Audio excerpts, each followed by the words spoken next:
So, hello everyone. So, for this video, pag-usapan po natin ang ating part 1 ng lesson 2. Lesson 2 natin ay head losses in pipes, pero hahatiin ko po ito sa 2 parts. Part 1 is itong fluid flow in closed conduits, and then part 2, sa classroom ko i-discuss itong major and minor head losses natin, no? So, for this video, ang pag-uusapan lang natin is itong fluid flow in closed conduits. Okay?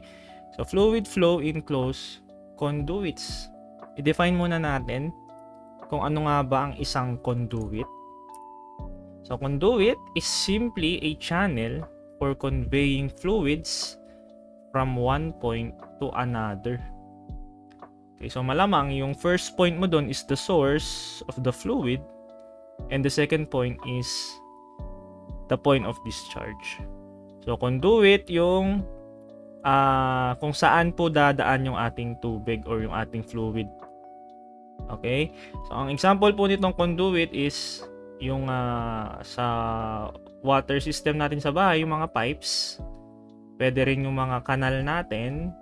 Okay? So, pwede rin yung mga open channels natin, no? So, meron tayo, guys, dalawang type ng conduit. Okay, meron tayong closed conduit. Ito na yung pipe, yung closed conduit. And meron tayong open conduit. Ito yung mga open channel natin or yung tawag dito, yung sa mga kanal natin. Okay, si closed conduit, definition, kapag closed conduit, di close yan, the perimeter of the cross-section of the conduit is not exposed to the atmosphere. Sa kahit anong part ng conduit, hindi po exposed yan sa atmosphere. Okay, and one other thing is pressurized po ito. Anong ibig sabihin ng pressurized? Hindi po gagana or hindi magfo-flow yung tubig kapag wala kang pressure na in-apply. Okay, sa ating bahay, 'di ba, yung mga pipes natin sa bahay, hindi po magfo-flow yung tubig diyan kapag wala pong in-apply na pressure diyan. Kaya kung minsan, lalagyan po yan ng pump. Yung mga connections, yung pipe connections natin sa ating mga households. Okay, so ayun, ito nga yung example, pipes na pwedeng matagpuan sa ating water supply and distribution system. Pagdating naman sa open conduit, okay, si open conduit, pwede siyang maging tawag dito, fully open or pwede ring partially closed. Okay, ano ibig sabihin nun? Yung partially closed kasi, guys, yung sa kanal, sa mga kanal natin, 'di ba? Hindi naman fully closed yan, may butas yan. Okay, magkakaroon pa rin yun ng atmospheric pressure kasi nga may butas, exposed pa rin yun essentially sa atmosphere. So, kapag open conduit, a part of the perimeter of the cross-section of the conduit is exposed to the atmosphere. So, hindi siya fully closed. Okay? And sa open conduit, guys, hindi na kailangan dito ng pressure para mag-flow yung tubig. Ang kailangan lang sa open conduit ay slope.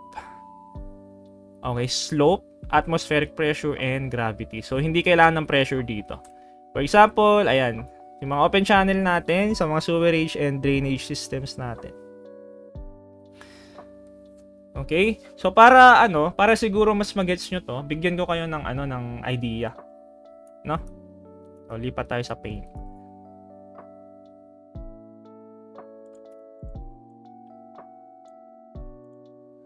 Okay. So, ito. Meron tayo dito isang water tank. Okay, i-discuss ko lang yung idea ng water distribution system na nangyayari sa ating mga community. Para may idea kayo kung sakali, kung trip nyo magtrabaho sa mga water district katulad sa ano ba yun? Hindi ko alam yung water district dito sa Tugi eh. Sa Manila, yung Metropolitan Water District ata. So, mga ganong klase ng agency. So, para may idea lang kayo, no? So, ito guys, meron tayong water tank. Okay?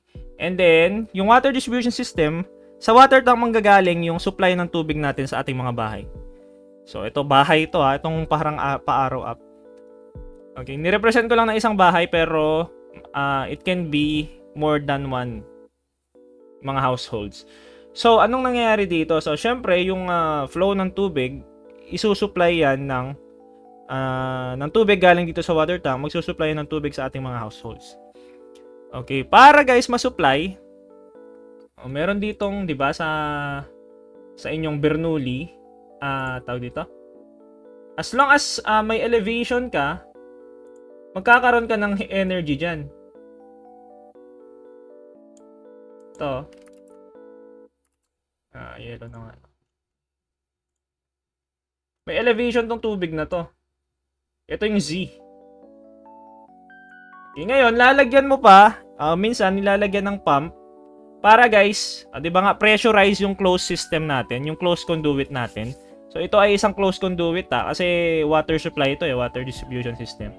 Minsan nilalagyan ng pump dito para ma-pressurize yung flow ng tubig and therefore magfo-flow yung water supply sa mga bahay natin. Okay? Minsan, sa mga sari-sariling bahay natin, nilalagyan din natin ng pump. Lalo na kapag more than one story or tawag dito, kung more than bungalow daw. Basta kapag 2 story and above, nilalagyan usually yan ng pump. Okay? So ang idea dito guys, kapag may water tank ka, pwede kasi kapag pwede mong lagyan ng sariling water tank yung bahay mo. Yung may mga ganong households actually yung hindi na sila nagre-rely sa water distribution system ng community. Naglalagay na labas sila ng sarili nilang water tank sa kanilang mga sariling bahay. So, yung mga cases na yun, nagpapadrill sila actually sa mga professionals tapos nilalagyan na lang nila ng sariling water tank yung bahay nila. So, kapag ganun yung case, ang water tank usually dapat mas mataas guys yung elevation niyan sa mga fixtures nyo sa bahay. When I say fixtures, yung mga yung mga faucets, yung mga gripo nyo, kung saan lalabas yung tubig. Okay? Kasi nga, 'di ba, kapag mas mataas yung energy mo, mas mataas yung energy ng source mo, malamang sa malamang magfo-flow 'yan doon sa point of discharge mo. Okay? So ganun yung idea doon. Kaya pansin nyo usually yung mga water tank natin nasa taas ng mga nasa taas ng mga building, ng mga bahay, ganun. Okay, so yun yung ating water distribution system. Okay, pressurize siya guys para mag-flow yung tubig. Okay, so open conduit naman. Open conduit. So yung mga tawag dito, mga jebs, mga waste natin, syempre, nakakonect yan sa ating mga kanal, di ba? So, itong orange na to, yan yung ating mga kanal or drainage system. So, meron ulit tayong households dito. Yung mga waste natin, pupunta dyan yan. Minsan, yung mga drainage natin, hindi lang, syempre, for for mga waste. Pwede rin lagyan dito ng mga catch basin. Okay.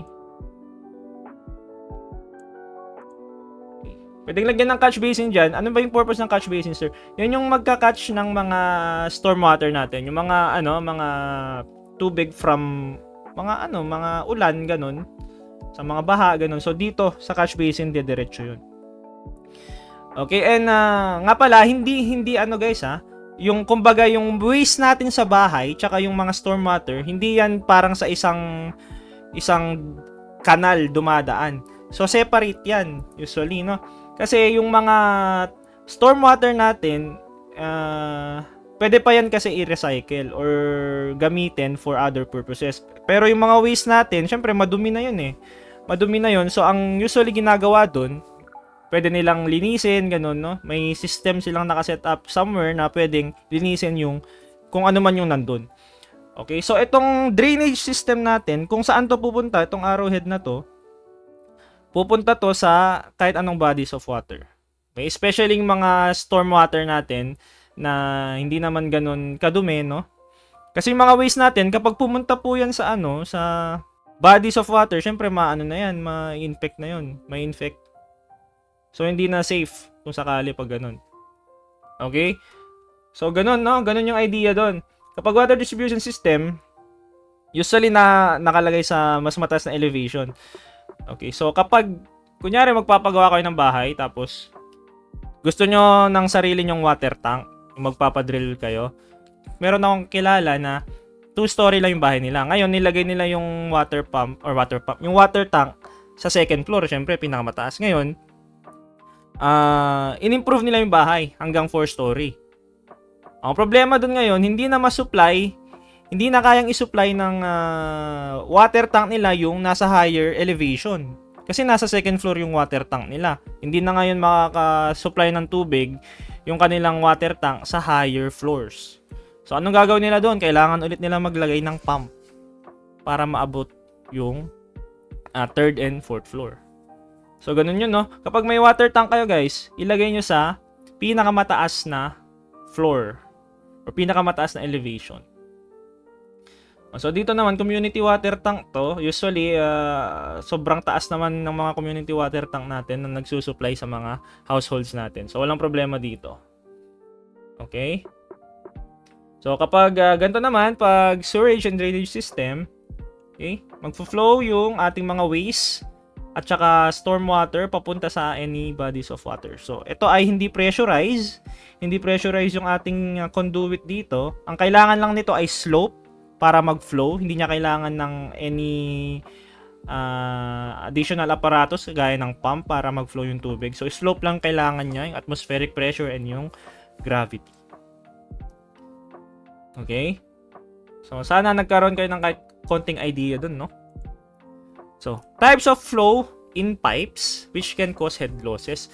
So, guys, sinimulan natin tong types of flow. May inintroduce ako sa inyong tatlo, di ba? Yung, ano ba yun? Steady, continuous, tsaka uniform. So, yun, hindi yung nagkukos ng head loss. Etong dalawang i-introduce ko ngayon sa inyo na bago ay nagkukos ito ng head loss. Okay? So, una, meron tayong laminar. Okay, pansinin nyo yung illustration. Kapag laminar, smooth yung flow niya yan, guys. Kapag turbulent yung other type ng flow, kumbaga violent yung flow ng tubig. Hindi siya smooth. Okay? So, laminar or pwede rin tawaging streamline flow is a type of fluid flow in which the fluid travels smoothly. So, yun, smooth or in regular paths. The velocity, pressure, and other flow properties at each point in the fluid remain constant. So, ganito yung itsura ng laminar flow. Okay? So, usually, sa bahay nyo makikita yan, no? Kapag inopen nyo yung yung mga faucet nyo, usually, guys, laminar flow po yan. Kapag hindi laminar yung flow ng tubig sa sa mga faucet nyo, hindi na design ng hindi na design ng maayos. Kasi meron tayong tinatawag na entrance length, yung length ng pipe bago ito mag-develop para maging laminar yung flow. Kasi turbulent, usually ang flow ng pipe pagkapasok niya ang flow ng tubig pagkapasok niya sa isang pipe. So meron tayong kino-consider kasi na length doon para maging laminar ito. Okay, mamaya ma-discuss natin. So, ito yung laminar, no? Sobrang smooth niya. Okay? And then we have the turbulent flow. Pag turbulent, ayan. Magulo. Violent. Okay? Ang nagkukos dito is ayan. Irregular fluctuations. Turbulent flow, the speed of the fluid at the point is continuously undergoing changes in both magnitudes and direction. So, hindi constant yung kanyang velocity. Okay? Yung pag-flow ng tubig, yung bilis niya hindi constant. Kaya nagkakaroon tayo ng irregular fluctuations. So, kapag laminar, smooth, turbulent, magulo. Okay? So, proceed tayo kay sino to? Ito si Osborne Reynolds. So, guys, si Osborne Reynolds ang nakadiscover ng difference between laminar and turbulent flows using dimensionless number. So, paano natin maka-classify kung laminar or turbulent flow? Using a dimensionless number called syempre, pinangalan niya yan sa sarili niya, Reynolds number. Ang notation natin dito ay R sub E. Okay, sa ibang sources, ang notation nila dito ay N sub R. Pero yung ginamit ko dito, guys, ay R sub E. Okay, Reynolds number is simply a dimensionless number that helps predict flow patterns in different fluid flow situations. So basically dito, guys, pag maliit yung Reynolds number ng isang flow, laminar po tayo. And then pag malaki po yung Reynolds number, turbulent po yan. So, may criteria naman tayo, no? Para masabi yon. So, una muna yung formula ng Reynolds number. Ano nga ba? So, ito, meron tayong, ito yung pinaka-main formula niya, dV over V. Okay, maarteng V to dV na nga lang. dV over V. Kasi maarteng V to eh. Yung maarteng V, velocity po yan. Yung V na walang arte, yan po ay kinematic viscosity. Okay, so napag-usapan na natin yan sa inyong lesson 1 sa prelims, si kinematic viscosity. Okay, again, si kinematic viscosity, di ba yung formula niya, mu over rho. Okay, si kinematic viscosity. And then, kapag isasalpak mo si mu over rho dito sa sa unang formula, ang makukuha mo dV rho over mu. dV rho over mu. Magtanim ay dV rho over mu. Okay, si rho, density of fluid, yung malaking D, diameter po yan. Diameter, so sir, as lahat ba circular? Okay, hindi guys, no? Hindi lahat ay circular pipe. Meron tayong pipe na hindi naman circular. Pero paano yung diameter pag ganun, sir? Pag hindi circular yung ating pipe. O nga pala, bakit sa tingin nyo circular ang mga pipes natin? Mostly circular, di ba? Yung mga nakikita nyong pipes, mostly po circular sila. Wala kayong nakikitang octagon, pentagon na pipe ganun. So tingin nyo bakit circular? Circular po yung mga pipes natin kasi smooth, para maging smooth po yung flow ng tubig. Imagine niyo nag-i-slide kayo, guys. Pag nasa swimming kayo, nagsiswimming kayo, tapos may slide. Imagine niyo hindi, 'di ba, yung mga slides natin usually is semicircular. Okay, semicircular 'yun para smooth po yung yung pag-slide natin. Imagine niyo kapag pa-square 'yun, may edges. 'Di ba, parang feel ng puwet mo yung yung hindi yung pagka niya. Pagka-flat niyang ganun. So, kapag ganun, hindi na smooth yung pag-slide mo. So, you can look at it that way, no? Kung bakit circular po yung ating mga pipes. Para po smooth yung pag-flow ng tubig sa loob. Okay? So, again, the Reynolds number is dV rho over mu. Okay? Tandaan nyo yung, huwag kayong malito dito sa V at V, ha? Artehan nyo na lang yung pagsulat nyo nitong velocity. Medyo italic nyo. Okay? Okay. So, paano kung hindi circular yung pipe? Sabi ko nga kanina, paano kung hindi circular yung pipe? Paano yung diameter, sir? So, meron tayong tinatawag na hydraulic diameter kasi ang formula nyon ay 4R. Wherein si R is A over P wet. Or ito yung puwet. Ito yung wetted perimeter, guys. When we say wetted perimeter, yan po yung basang perimeter sa pipe natin. Kunyari, meron kang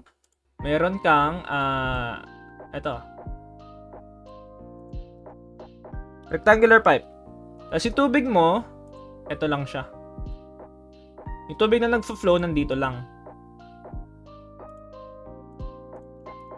Okay, yung wetted perimeter mo dyan, guys, yung perimeter ng pipe mo na touch nung tubig or nung fluid, ng kahit anong fluid. So, this is Y, and this is X. So, ang P wet mo dyan is 2Y plus X. Kasi yun lang yung basa.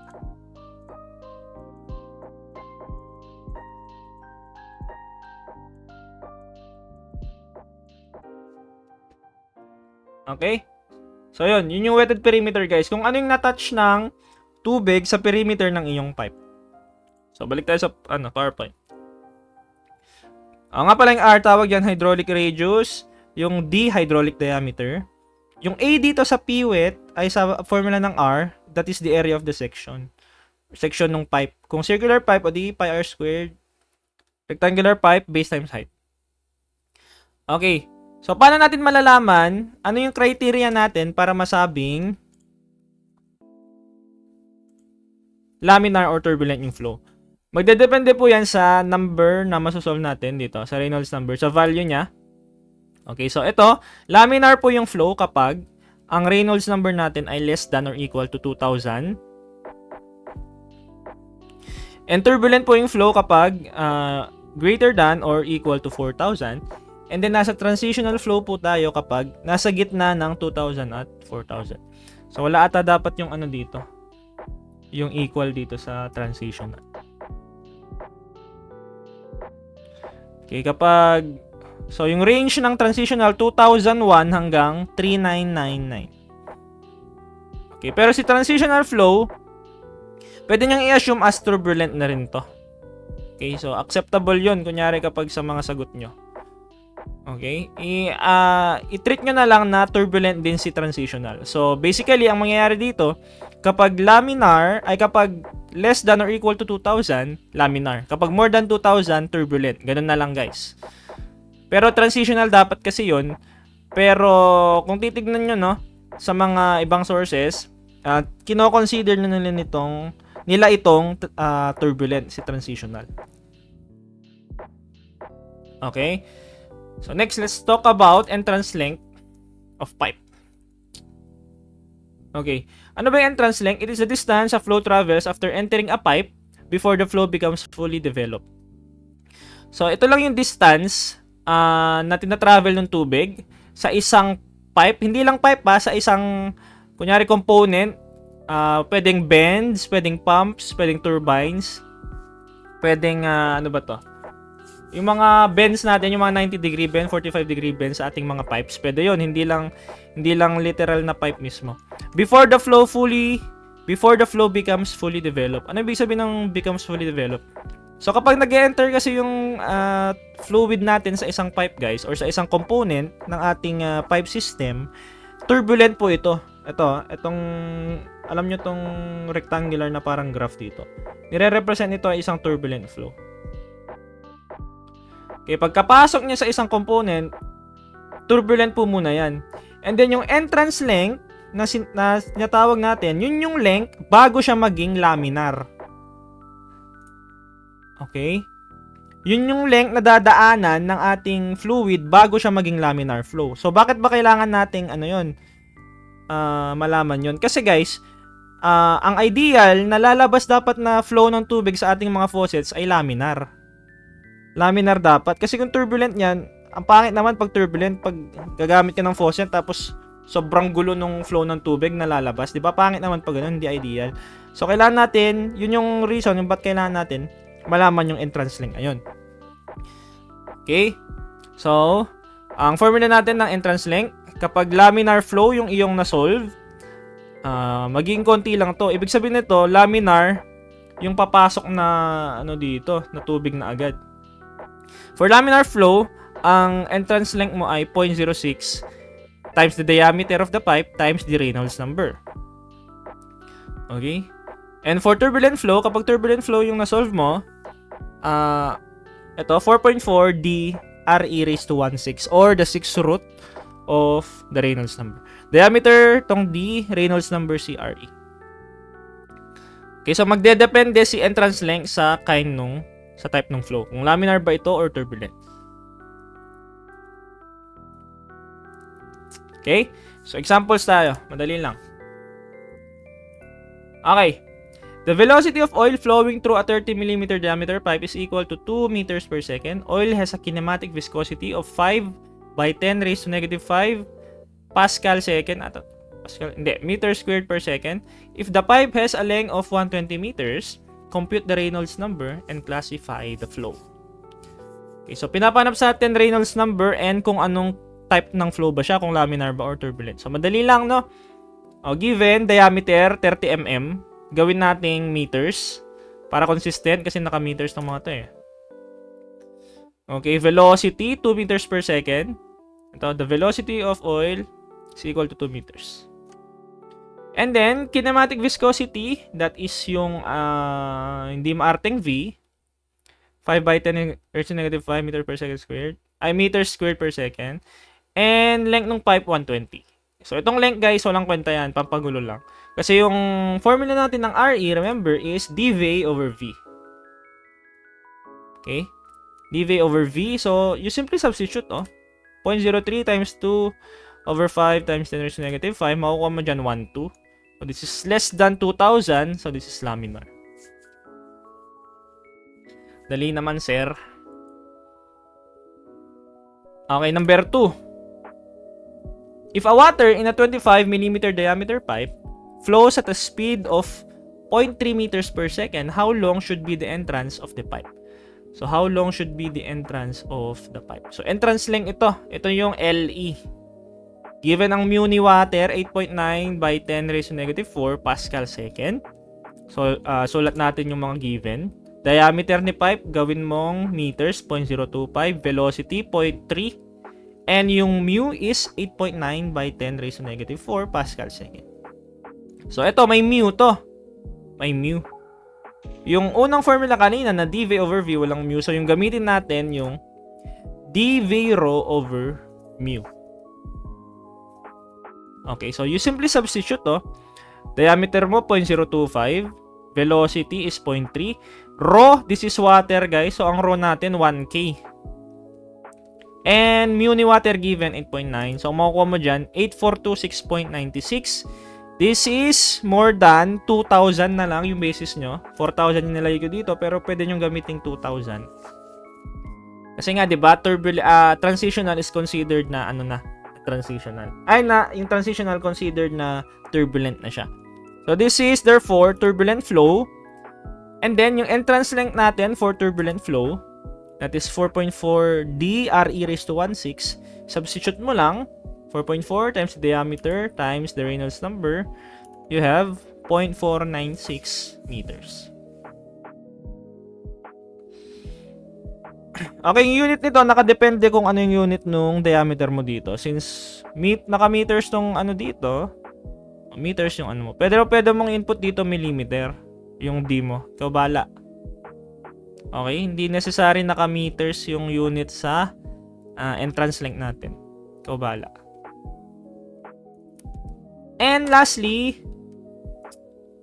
okay, say 30 oil. Antong say 30 say? Parang classification lang yan ng oil na maliit yung viscosity niya, no? Ito, Society of Automotive Engineers ata, itong SAE. So, classify nila tong oil na to na say 30. Say 30 oil is flowing at 2 feet per second. So, naka-English unit tayo. In a 1-inch diameter pipe, solve for the length of the pipe. Given itong hindi maarte na V, this is what? Kinematic viscosity. Okay, so, formula, merong given na kinematic, dV over V. Okay, substitute natin. Okay, para consistent yung unit, guys, i-convert natin yung tong diameter ng feet. Okay, kaya si diameter na 1 inch, minultiply ko sa 1 over 12 para maging feet po ito. Kasi 1 foot is equal to 12 inches. Kaya may 1 over 12 dito. And then times 2 na velocity over the kinematic viscosity of the oil na 4.5 by 10 raised to negative 3. So, kuha si Reynolds number. Napakalit lang, 37.04. So, laminar yan. Less than 2,000, that is laminar. And for laminar flow, ang ating formula, 0.06 D times the Reynolds number para sa entrance length. Okay, so 0.06 times 1 inch. Pwede ring naka-foot kung gusto mo. Ito. Okay, times 37.04. 2.22 inches. Kapag foot yung nilagay mo dito, 1 over 12, o di foot din yung mo, final answer. Okay. So, yun lang for part 1 ng ating lesson 2, guys. Okay, so sa part 2 kasi, meron kasi itong Reynolds number, no? Kaya, kailangan nyong panoorin to muna bago mag-lesson 2. Para alam nyo yung idea behind itong Reynolds number. Kasi sa head losses, may contribution po dyan ang Reynolds number. Okay?